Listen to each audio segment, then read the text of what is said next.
This week on Listening to America with Clay Jenkinson, my second conversation with Dr. Lindsay Chervinksy about John Quincy Adams. How can it be that J.Q. Adams deserves a second round of analysis when he is one of the most forgotten of American presidents, a one-termer, like his revolutionary father John Adams? Did John Quincy have a sense of humor? As a principled opponent of slavery, why was he so cautious in his speeches on the floor of the House of Representatives, where he served after his presidency from 1831 to 1848? What led him to argue successfully before the U.S. Supreme Court on behalf of the slaves on the Amistad in 1841? Was he really America's greatest Secretary of State? All that and more on this week's Listening to America with Clay Jenkinson.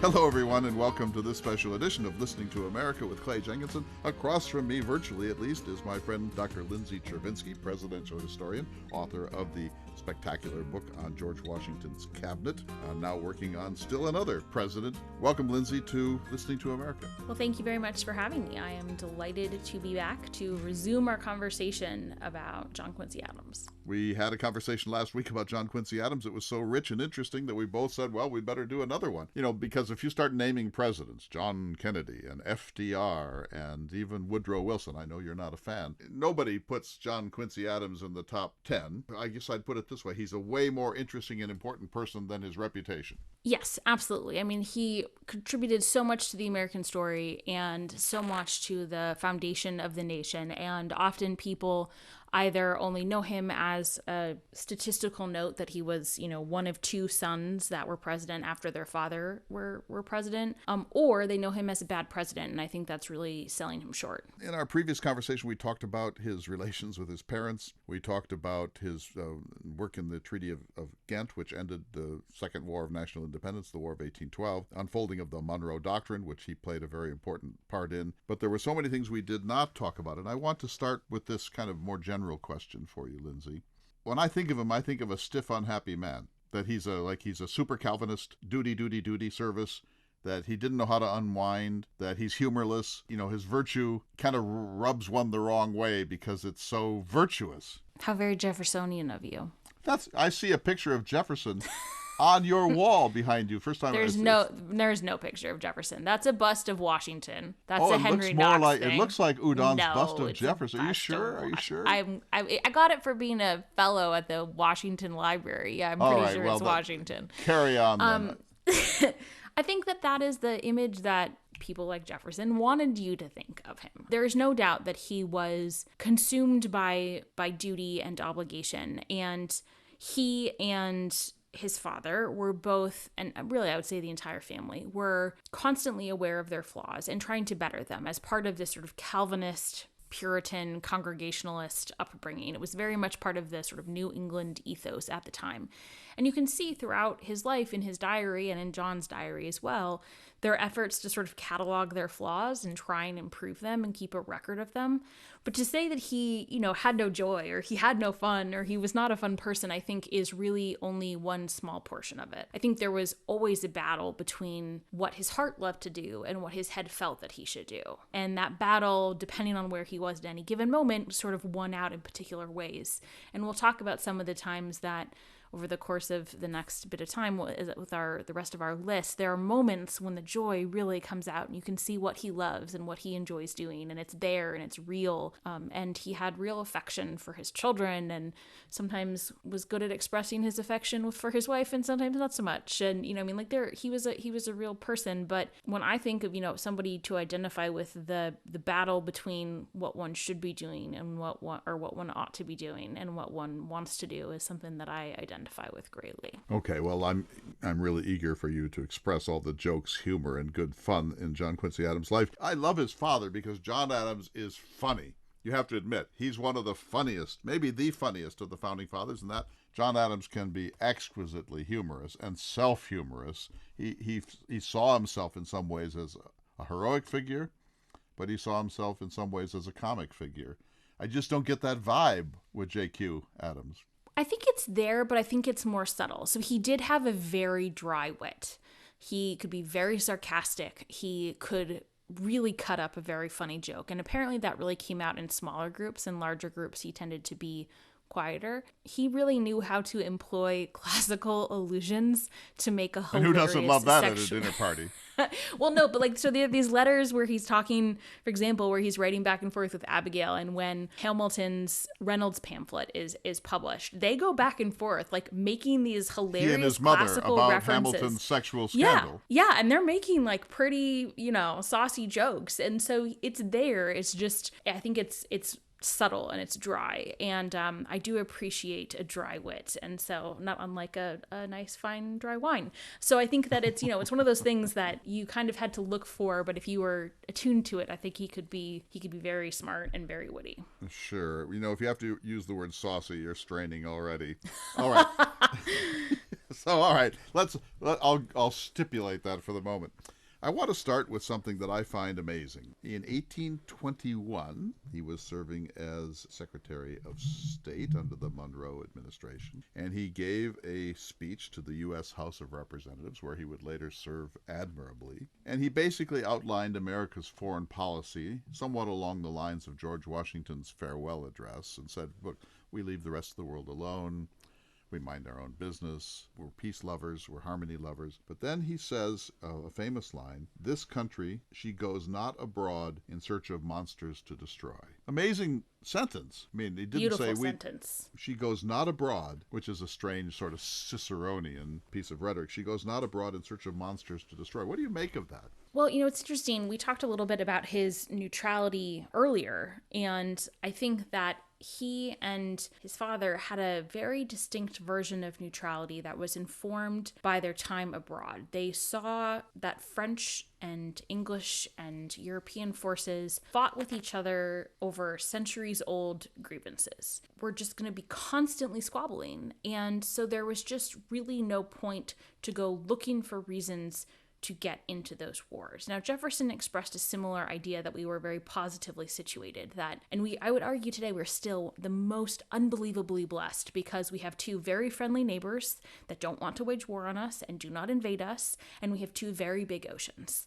And that is a privilege that so few nations have, and they understood that at the time, and we should do a better job of understanding it today. Maybe he didn't say at the time, but he certainly said at other points that the only monsters that can destroy us are those within, not those without. Jefferson constantly spoke of the 3,000-mile moat between us and the havoc of the old world. It's one of his best tropes. I just go on in this speech from July 4, 1821, after he says that about monsters, he says, if we went down that path, if we became the policemen of the world, if we had a forward posture in the world's arena, he says, quote, she well knows that by once enlisting under the banners other than her own, or were they even the banners of foreign independence, she would involve herself beyond the power of extrication in all the wars of interest and intrigue, of individual avarice, envy, and ambition. The fundamental maxims of her policy would then be insensibly changed from liberty to force.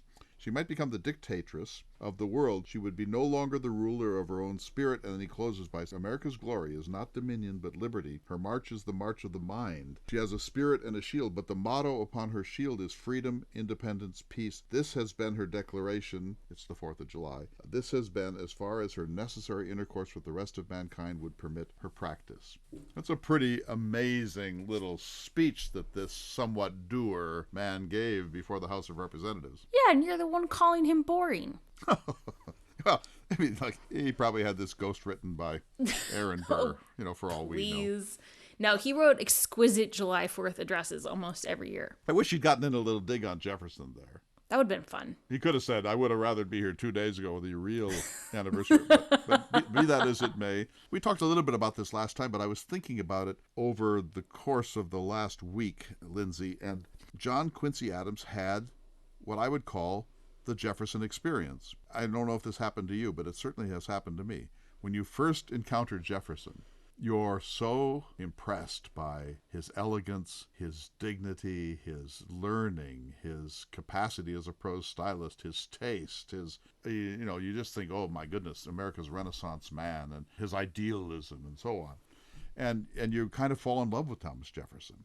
And then over time, you realize, okay, to use Nixon's term, he tried to screw some of his political enemies, and he let other people fight his battles for him, and he pretended to be above it all, and he was a racist and a slaveholder, and he dispossessed Native Americans in the West, and he didn't always tell the truth, and so on. And then you become disillusioned with Jefferson, and you realize, oh, that glorious persona that I fell in love with doesn't account for all that Jefferson was. And then you have to decide, am I done with him? That's what people like you do. Or you have to get over that and say, okay, there are these deep flaws in him, but still, and then you kind of fall back in love with him because, of course, he's Jefferson. And I think that's what happened to John Quincy Adams. When he was a kid, he's in Europe. Jefferson is like 1,000 times more elegant than his father, John Adams.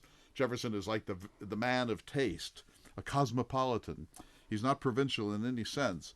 And then, as he gets to know Jefferson later, John Quincy Adams realizes that Jefferson is in some ways a fraud, that the persona does not match the person. And he never quite gets over that. He agrees with Jefferson on some policies, but he never quite ever likes Jefferson fully again. Is that fair to you? Yeah. I never, so I don't think that he ever fell back in love with Jefferson. I think, we've discussed on multiple episodes that when Jefferson wanted to, especially in small circles, he could be extraordinarily charming. His French was fluent and excellent. And so he was younger than his father. So he was sort of like a almost fun, cool older brother to John Quincy when they were in places like Paris and the French countryside. So certainly I think that was true. JQA was a pragmatist. And so one of the items on our list that we were going to talk a little bit more about was, later in his career, he decided to support Jefferson's measures. He supported the Louisiana Purchase. He felt that the reason the Federalists were opposing it was purely political. There was no reason to oppose it. They just wanted to deny Jefferson a win. And he believed in the importance of westward expansion as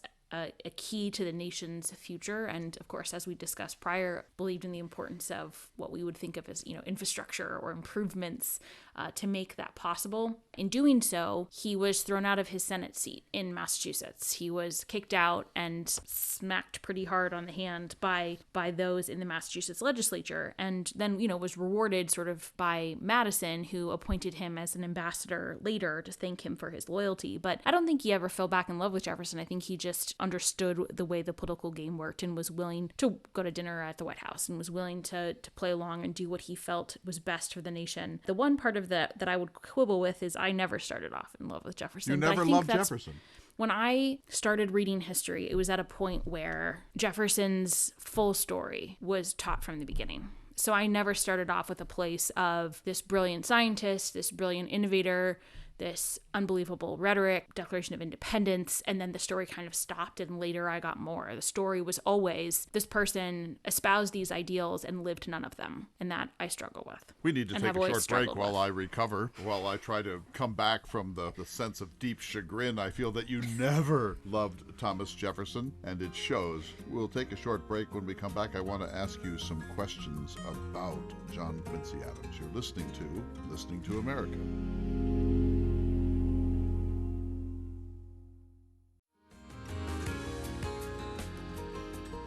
Welcome back to Listening to America. I'm talking with Lindsay Chervinksy, who has admitted, no shock to anyone but me, that she never loved Thomas Jefferson. I don't know if I can go on, Lindsay, but so it goes. You were making the case that John Quincy Adams could be a man of joy, he could be a man of humor, that he had at times a light heart, that he was capable of real affection. Tell us some John Quincy Adams stories. Well, there are a couple that I think are particularly instructive of his personality and his passions. When he was in Berlin as the minister to basically the Austro-Hungarian Empire, he was in Berlin. That's what you need to know.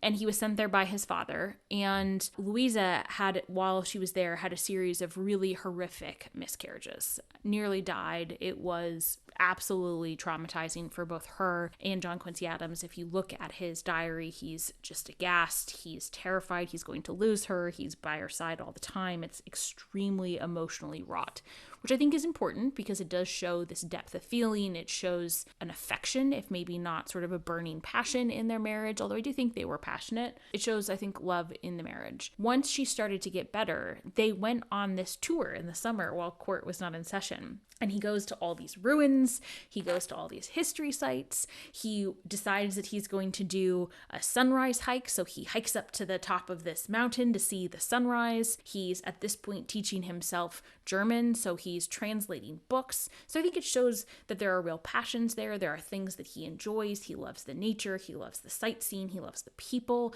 And he writes about it with great joy. And the letters that he writes back to Thomas, his younger brother, expressing his excitement at seeing this new place, kind of like a traveler's diary, is so colorful and vivid that Thomas actually has it published as a series of pamphlets, and it sells quite well because he's a brilliant writer. And so I think that that is one moment of joy that is worth not overlooking, as I know both you and I enjoy the outdoors as well. John Adams writes Abigail Adams letters, if you have to sort of remember that this was the 18th century, are pretty sexy letters. And one he says, "I miss you, and if I were there I could prove it," and things like that. That doesn't sound like JQ to me. No, he was less physically ardent in his prose, and their marriage was complicated. He was not always emotionally available in the way that I think she needed. She felt very insecure about her intellect and her contributions, and especially her family in comparison, because her father basically went bankrupt right after their wedding and never paid the dowry that she was promised. So there was a lot of things that she just felt really terrible about, even though she said John Quincy Adams never mentioned it. She felt insecure about it. So I think that there were challenges, to be sure, in their marriage, but it was also an extraordinary partnership. She was essential to his political life. She could throw an incredible soiree, which was a key component of campaigning at the time.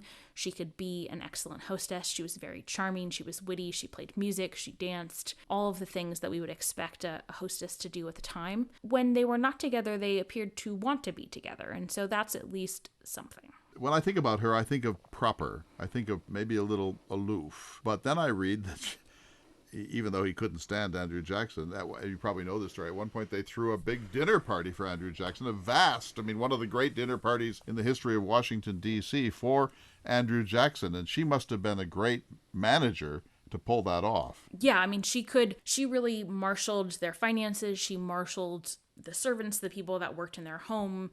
She was able to put together a series of events and continued to do so in the White House as well. And so, she was at a time when politicians were unsure of what they were supposed to do because some were politicking and some were not. And John Quincy Adams refused to politic because he thought it was very much beneath the dignity of a small R Republican.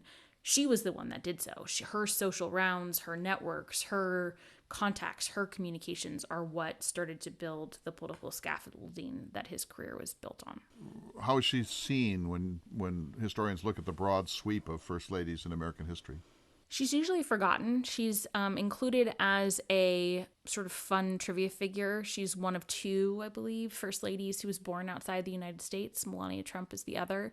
So she's usually forgotten. And that's partly because she wasn't the super vivacious personality that Dolly Madison was. She wasn't the intellect that Abigail Adams was. She wasn't the unpredictable, sometimes problematic force that Mary Lincoln was. She's very rarely included in a substantive way. If you're an Adams or related to an Adams, you have to be a great letter writer. Was she? Absolutely. I mean, she was, what I love about the letter writing tradition, which I think seems so foreign to us, is as soon as they got married, she started writing letters to Abigail and to John.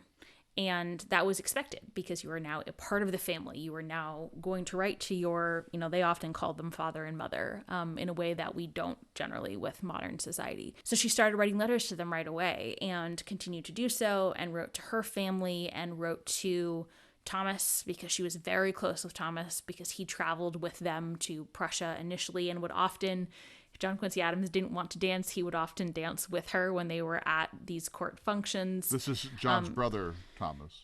Yes. She wrote to all of them. She continued to write to all of them. She continued to stay in touch with her family, even though she was very rarely with them, and did so really for the rest of her life, unless her health didn't permit it. They had children, and one of them became a famous child, Charles Francis Adams, a major political figure, a major historian, one of the most impressive people of the 19th century in America. Yes, they did. And as we discussed the pattern in our first John Quincy Adams episode, so their first son was named George Washington Adams, which John Adams was extremely insulted by. I love this story. Hey, let's just stop there. So what was, this comes to like the Hugh Grant moment. What were you thinking? So their first child, they named George Washington Adams. And I read the other day that both Abigail and John were appalled. And you could just see John Adams, who kind of hated George Washington, but envied him.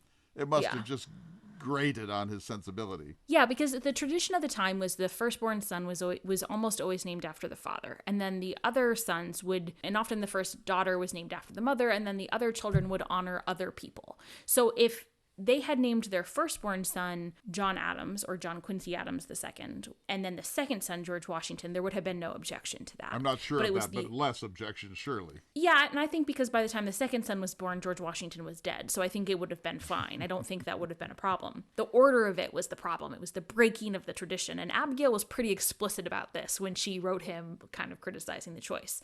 So the first son is George Washington Adams. George Washington Adams, we believe, committed suicide. Again, one of these incredibly sad stories with Adams and the alcohol and just financial instability, incredibly tragic. John Quincy Adams II also died penniless, was again sort of what we would think of as a problem child, although I just have such sympathy for these children who are struggling without modern medicine and modern assistance. Charles Francis Adams is the one son that really makes something of himself.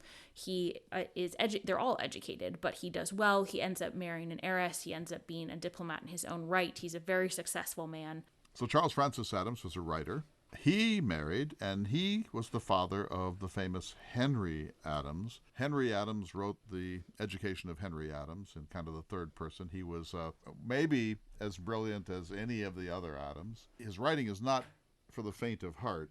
But it is magnificent in its own way. And he was in Washington. He had not disastrous, but he had a very tragic marriage to a woman who herself committed suicide. He was kind of helplessly in love with another man's wife, but in a kind of platonic, yearning sort of way. He could not involve himself in politics, even though he came from one of the most political families in the country. He was the kind of person that Theodore Roosevelt would despise, the man who's not in the arena, on the sidelines, looking in. And he was very hard on Theodore Roosevelt, by the way. He said he has the attributes that we used to ascribe to God, that he's the spinner of the planets, and he's the sole source of gravitas in the world. There was something about Theodore Roosevelt that just really rubbed Henry Adams the wrong way, and yet he admired him up to a point. But and vice versa, I should say. Henry Adams couldn't stand Theodore Roosevelt and also couldn't stand Ulysses S. Grant. I find him fascinating, and I remember once hearing an eminent British historian on, of all things, the Dick Cavett show, and he was asked, "What's the greatest American book?" I don't know what Dick Cavett thought he was going to say, Moby Dick or Huck Finn or who knows. He said, "The Education of Henry Adams is America's greatest single book." I thought that was a big, big statement. You stand by your view that the reason that John and Abigail were so upset about the naming of George Washington Adams was really about birth order and naming, not in any way, why would you name a child after George Washington?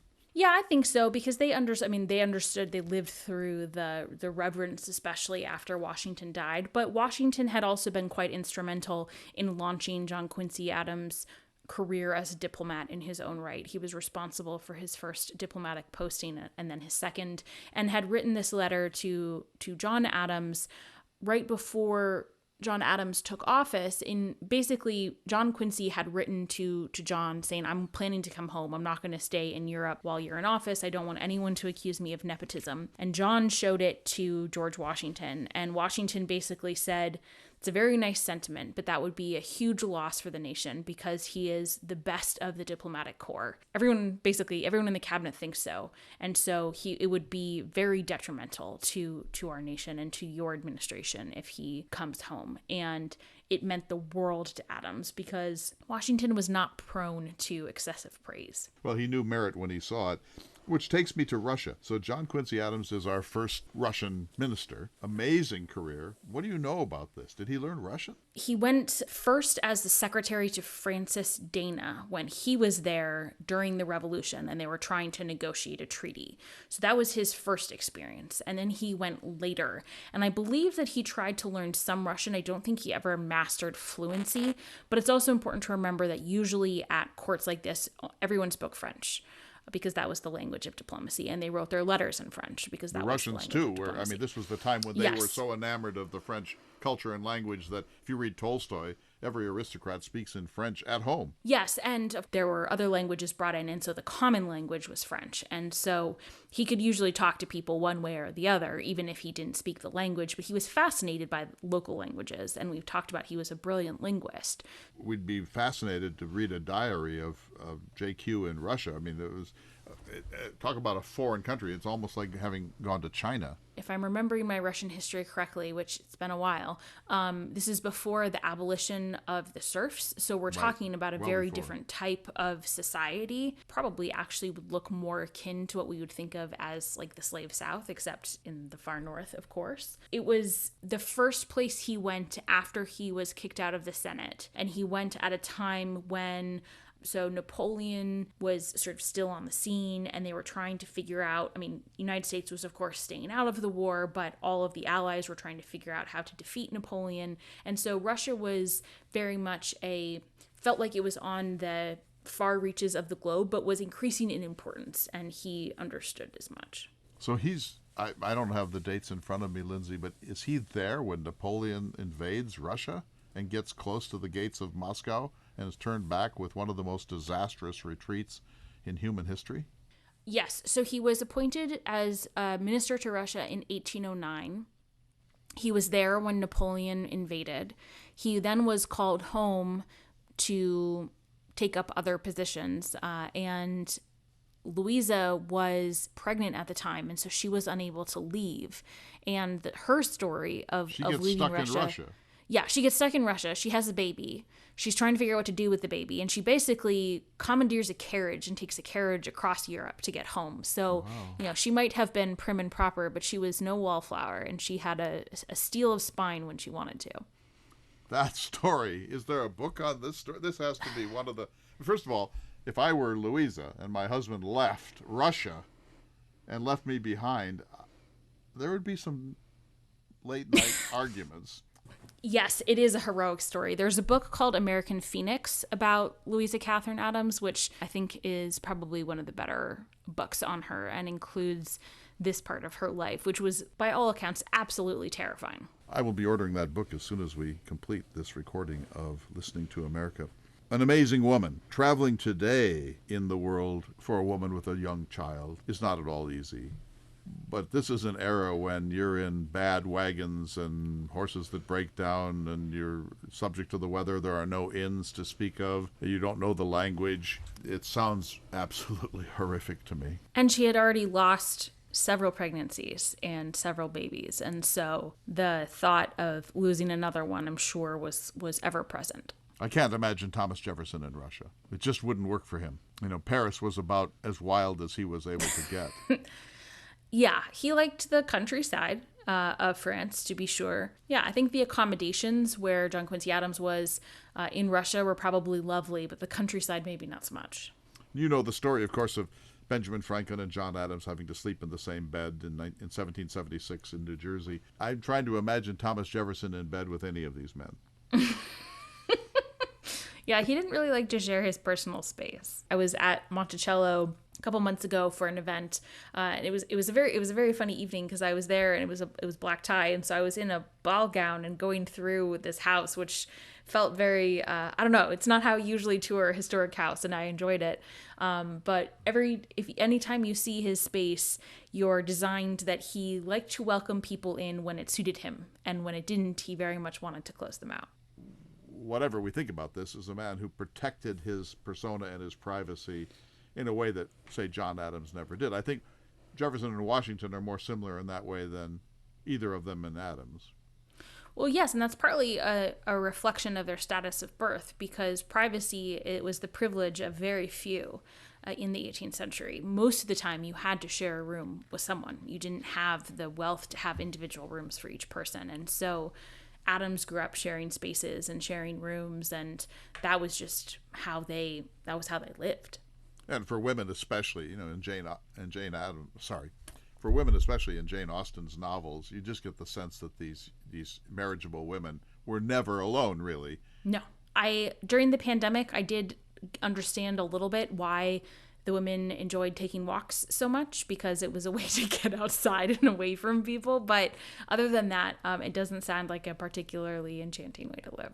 These, not to digress, but these women in Jane Austen are always getting either a love letter or a rejection letter, and then the whole family's looking on, and then they have to contrive some way to get away so they can go weep for 4 or 5 hours out in the garden. Yeah, and most of the time, because you did tend to have very big families before the advent of widespread birth control, you were sharing a room with your sisters. Anyone who's had sisters, or I'm sure men who have had brothers, they know that it's sometimes hard to keep secrets in big families. So let's review. One term, 6th president of the United States by any historical evaluation, not a very successful presidency. He also was ahead of his time. I mean, one thing I really love about him, Lindsay, is that he was a continentalist, and he was a believer in America's place in the world. And so he believed that the Louisiana Purchase was, a good thing, 3 cents per acre to double the size of the country, but most of all, to give the U.S.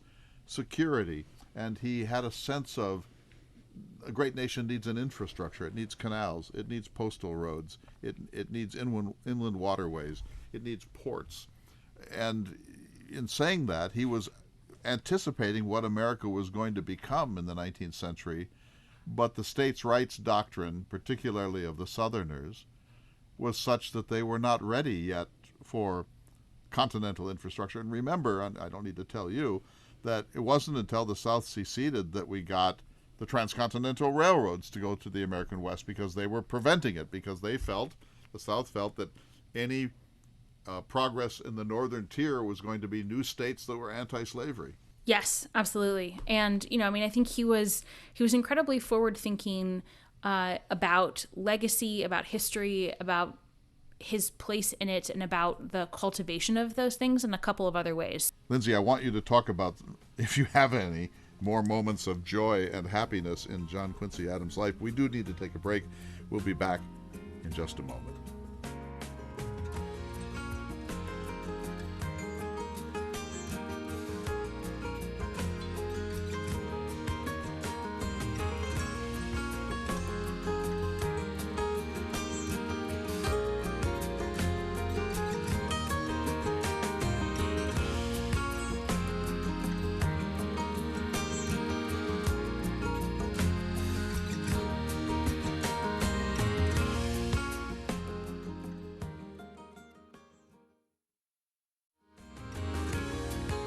Welcome back to Listening to America.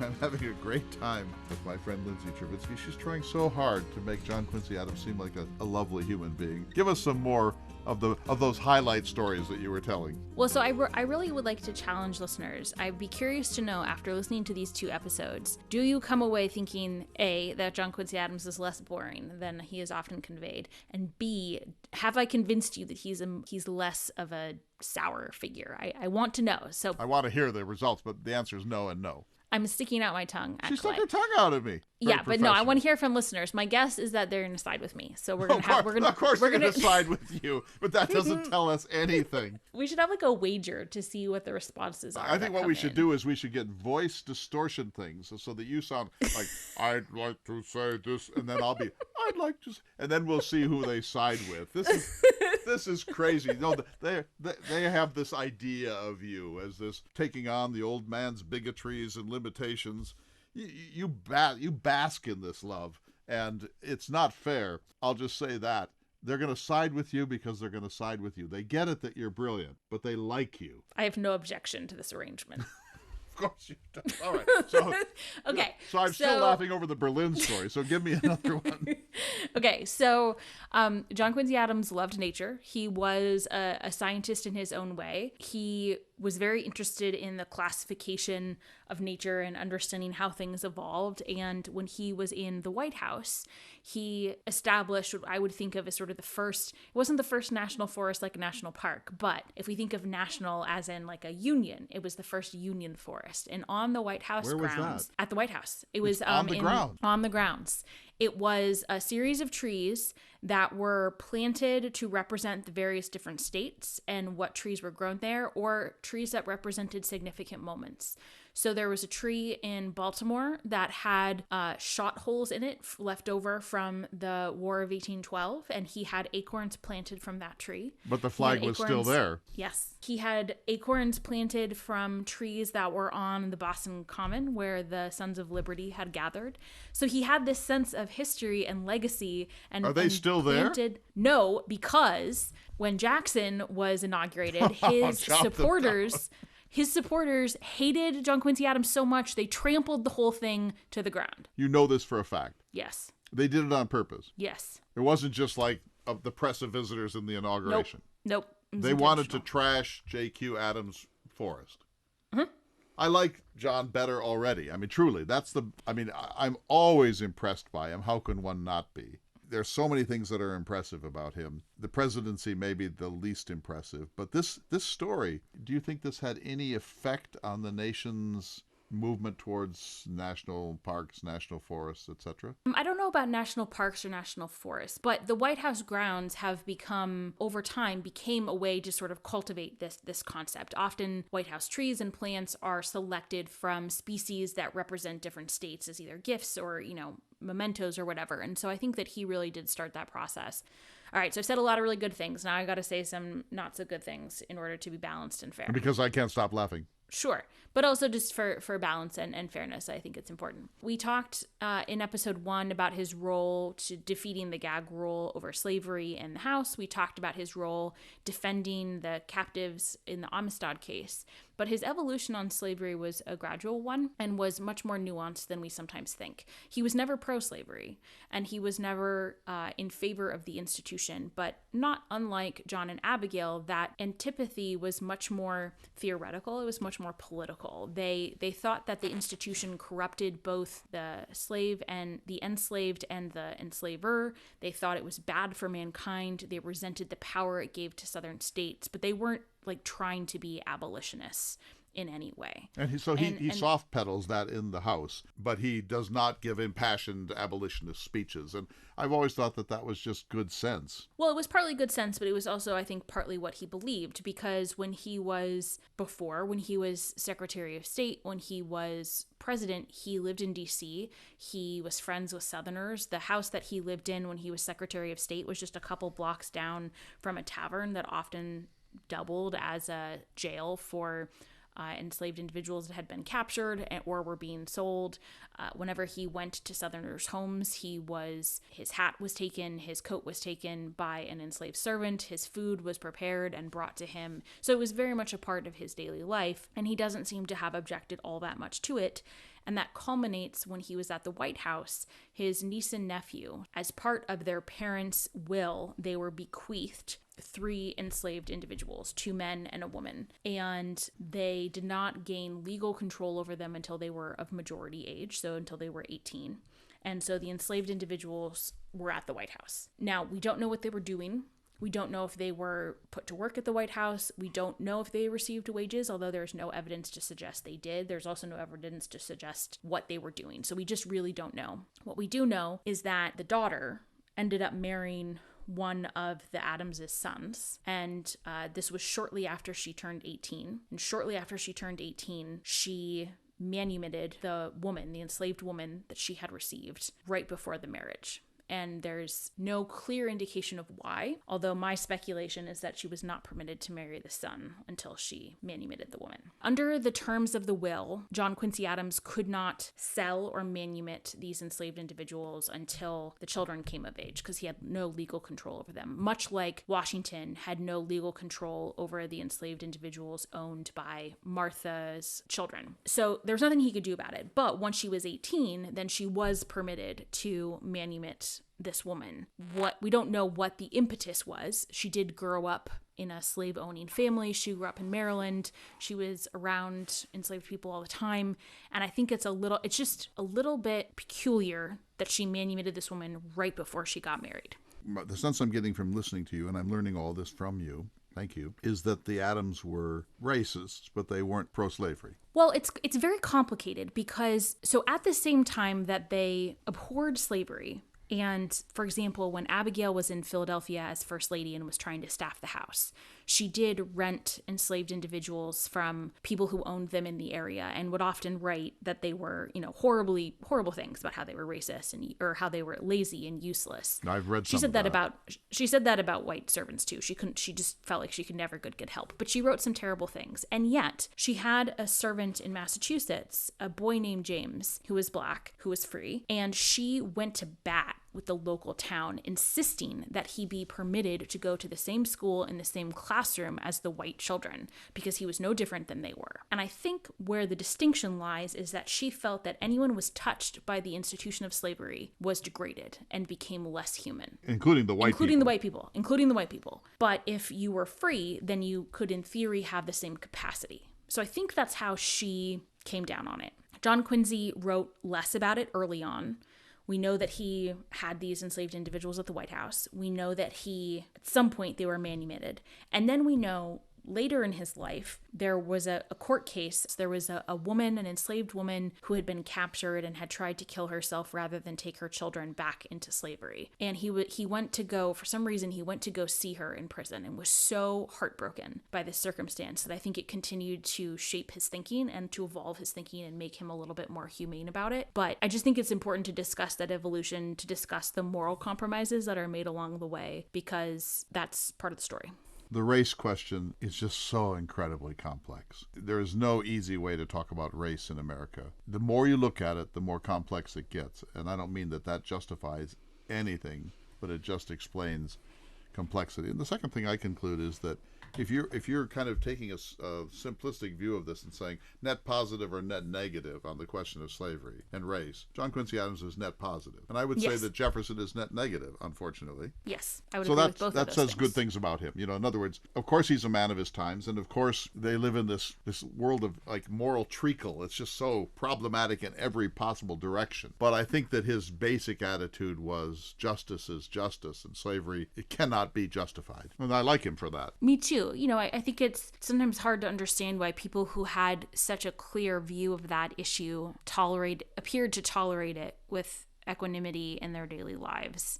And that's where sometimes I think it can be hard for us to wrap our minds around it. But that type of, I think, daily compromise was why it was so difficult to discuss and in many ways to eradicate, because it was so interwoven into every aspect of daily life in certain parts of the country. I have a clear view of lots of things, but my human behavior is more conflicted in all sorts of ways, some of which I know and many of which I don't. Isn't that yours too? Oh, yes. I think humans are extraordinarily flawed. We very rarely completely live up to our moral code. And without a doubt, there are things that our descendants will look back on us and judge us for, probably harshly and probably rightly so. I said on our previous discussion of this that I thought that maybe he was the greatest Secretary of State in American history. And although you sort of agreed, I got the sense that any statement like that that I might make is nonsense, because, you start ranking these people. There are many great Secretaries of State. Jefferson was one of them, for example. Whenever somebody says, well, he was the greatest or she was the greatest, there are so many variables in something like that it's sort of a foolish enterprise, right? I mean,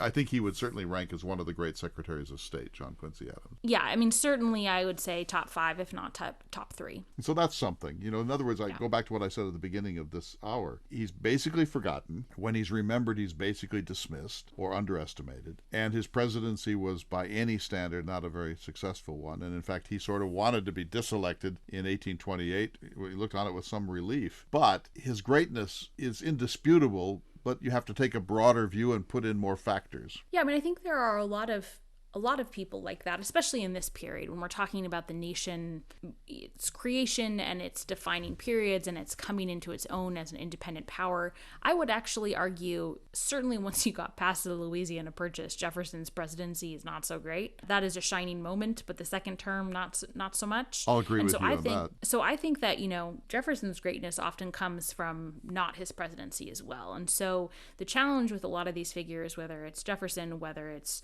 John Quincy Adams, whether it's John Adams, although with this book I'm hoping to push back on that a little bit, their lives were so extraordinary because their public service was so immense and so lengthy that we can't just judge them by their presidency, but rather we should judge them by their entire contribution. Of course, and think of Hamilton, who was never president, but by any measure is one of the top 10 figures of the early national period, maybe top 4, These are complex questions, and as historians, we should be sort of careful about all of that. I want to go back to the Louisiana Purchase for a minute. So Jefferson does it, and you said that was sort of the highlight of his presidency and somewhat downhill after that. I agree. But we should keep in mind that it was kind of an accident. He didn't really expect to get the Louisiana Purchase. He just wanted New Orleans and maybe the Floridas. So he sort of accepted it when it came, with some grumbling about the constitutionality of it. Madison had to sort of slap him around a little and say, just accept it when it happens. So it's hard for me to think that that's one of the greatnesses of Jefferson. The greatness is that he let it happen,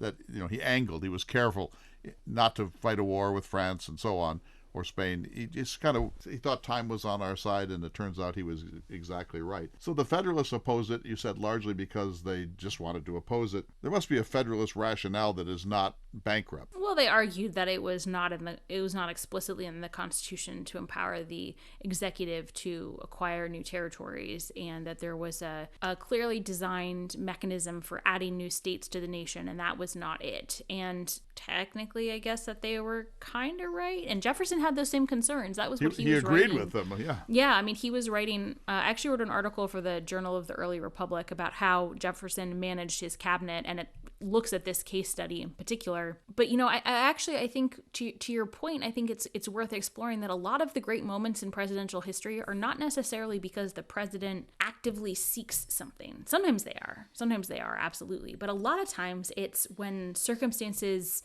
evolve or unfold. How does the president manage that? And that can go very, very badly. And we've seen it go very, very badly. But sometimes the brilliance of it is knowing when, like, for example, I think about the fall of the Berlin Wall with George H.W. Bush. George H.W. Bush's brilliance in that moment was not gloating too much, was not celebrating too much, was not saying too much, was just kind of like letting it happen slowly and being a steadying force, recognizing that the last thing he wanted to do was cause the hardliners to try and seize control of nuclear weapons. I've studied this. It's fascinating. He said, we're not going to gloat. We're not going to high five here. We're going to slow walk this. We want to make sure Gorbachev is not damaged by this, that it's not in our interest to speak triumphantly about this. Quite different from, say, what Ronald Reagan probably would have done had he been in power at that time. This is something that I deeply admire George H.W. Bush for doing. Yeah, because he ends up not getting a whole lot of credit for it, and deserves enormous credit for the disintegration of the Soviet Union being mostly peaceful. It wasn't entirely, but mostly peaceful. And had he taken a bombastic stance, it would not have gone that way. There's an excellent book by Jeffrey Engel, who, full disclosure, was my former boss, called When the World Was New, about George H.W. Bush. And Jeff had the privilege of actually first editing Bush's diaries from when he was in China. So knew the former president, pretty well, and it's an excellent read. But I think the Federalists, per the Louisiana Purchase, also thought, it's an awful lot of new land pretty quickly. We need to have a slow process here. They certainly knew that this was going to be the death knell of the Federalist Party, that the Southern agrarians and the Westerners were going to overwhelm New England. New England would cease to be the pivot point of the Republic. And they were right about that in some important respects. That's true, and they did actually, I think, have one quite valid concern, which was that this land was not empty. It was occupied by Native nations, and Westerners were not going to respect those boundaries because they had not respected any boundaries, and that was going to lead to conflict, which the federal government was going to have to deal with and was going to have to pay for, and it was going to cause taxes, and Easterners had no interest in paying for defensive forces to protect Westerners that had picked the fights in the first place. And this had actually been a conflict since, really since the 1760s, but had sprung up again and again and again, and was one of the main challenges during the Confederation period under the Articles of Confederation, because the Western regions wanted military defensive support, and the Eastern regions said, you're the ones that are causing the problems, you pay for it. And that was only going to be exacerbated by new lands that were available, quote unquote, available for settlement. We have to go two things. First of all, Frederick Jackson Turner said the Louisiana Purchase meant that we wouldn't continue to be a republic, that's the end of the republic. Now we're an empire. And once you're an empire, it's a whole new ballgame. But secondly, you should recommend a book or two about J.Q. Oh, there are so many good ones. So the first one that I would recommend is called The Problem of Democracy, The President's Adams. Confront the Cult of Personality by Nancy Eisenberg and Andrew Burstein. Well, I like them both. I'm a friend of Andrew. Yes, and it's about both Presidents Adams, and I think that they do a wonderful job of bringing forth their personalities and their relationships. So that one for sure. Say it again. So The Problem of Democracy? The Problem of Democracy. And it's by Nancy Eisenberg and Andrew Burstein. All right. And Andrew Burstein. Second one. The other ones I would recommend, so Samuel Flagg Bemis was one of the great historians in the 20th century. He's written a gajillion things on foreign policy. He wrote a 2-volume series on John Quincy Adams. The first is John Quincy Adams and the Foundations of American Foreign Policy, and the second is John Quincy Adams and the Union. They don't read like novels, but I think that they're incredibly deep, and you get the sense reading it that he fully understands John Quincy Adams, and he understands who he was and what he contributed to the nation. And that's partly, we didn't get to this one, but John Quincy Adams was one of the most prolific diarists in American history, and historians owe him a huge debt of gratitude. And so Bemis knew those diaries well, and those books are masterpieces. And don't forget the 5-volume The Wit and Wisdom of John Quincy Adams. Yes, of course. Everyone knows that. Lindsay, I think we haven't exhausted this subject, but I think we've done justice to this subject. Thank you so much. I really appreciate it. We'll see you all next week for another important edition of Listening to America.